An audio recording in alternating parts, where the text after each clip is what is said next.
بسم اللہ الرحمن الرحیم اللہم صلی علی سیدنا و مولانا محمد و علی آل سیدنا و مولانا محمد و بارک وسلم وصلی علیہ. قال اللہ سبحانہ و تعالی فصل لربک وانحر صدق اللہ العظیم.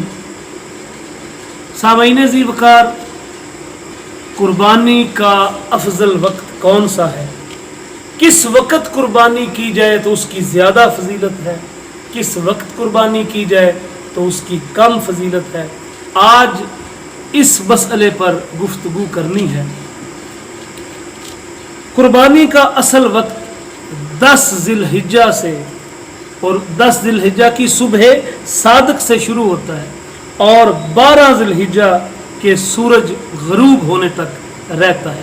یہ تو اس کا مکمل وقت ہے، یعنی 10 ذی الحجہ کی صبح صادق سے شروع ہوتا ہے اور 12 ذی الحجہ کے غروب آفتاب تک رہتا ہے.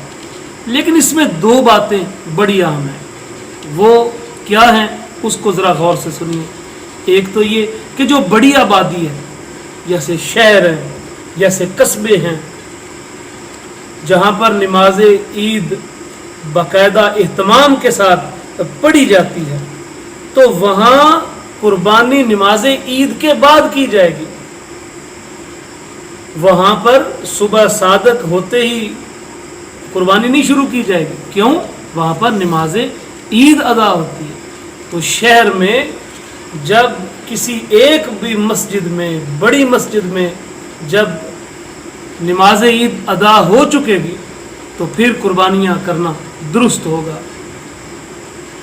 لیکن جہاں پر نماز عید نہیں ہوتی، یعنی کچھ ایسے چھوٹی چھوٹی آبادیاں، 2 4 5 10 گھر جو شہر سے بہت دور ہوتے اور وہاں پر پہنچ نہیں سکتے، اور اگر وہ شہر میں جائیں تو بہت سارا وقت ان کا صرف ہو جاتا ہے، اور ان کے شہر نہ پہنچنے کی وجہ سے ان کے اس چھوٹی سی آبادی میں چند 2 3 گھروں میں جب نماز عید نہیں ہوگی تو وہاں پر قربانی کا جواز ان کے ہاں صبح صادق کے بعد، طلوع صبح صادق سے ہی شروع ہو جائے گا.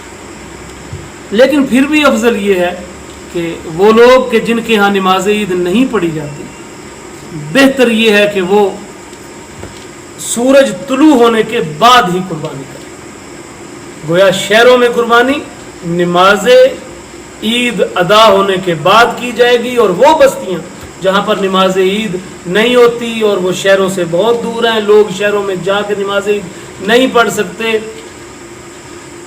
تو پھر ان لوگوں کے لیے یہ ہے کہ وہ طلوع صبح صادق کے بعد قربانی کر سکتے. یعنی طلوع صبح صادق کا مطلب کیا ہوتا ہے؟ طلوع صبح صادق وہی وقت ہوتا ہے کہ جو فجر کا وقت ہوتا ہے. جب فجر کی نماز کا وقت شروع ہو جاتا ہے اسے طلوع صبح صادق کہتے ہیں. تو ایسے لوگ اس وقت قربانی کر سکتے ہیں. لیکن ان لوگوں کے لیے بھی یہی افضل ہے کہ وہ طلوع آفتاب کے بعد ہی قربانی کریں. اسی طرح ایک اور بات بھی جو قابل توجہ ہے وہ یہ کہ 10 ذی الحجہ جو قربانی کا پہلا دن ہے، اس دن قربانی سب سے افضل ہے. اس کے بعد پھر 11 ذی الحجہ، اور اس کے بعد پھر سب سے کم ثواب یا سب سے کم فضیلت والا دن پھر 12 ذی الحجہ ہے. تو اس لیے مومنین و مومنات سے، اپنے اسلامی بھائیوں اور بہنوں سے یہ التماس ہے کہ اللہ سبحانہ و تعالی اگر آپ کو قربانی کا جانور میسر کرے تو آپ اسے پہلے دن ہی ذبح کریں. 10 ذی الحجہ کو ہی ذبح کریں، وہ قربانی کا سب سے افضل دن.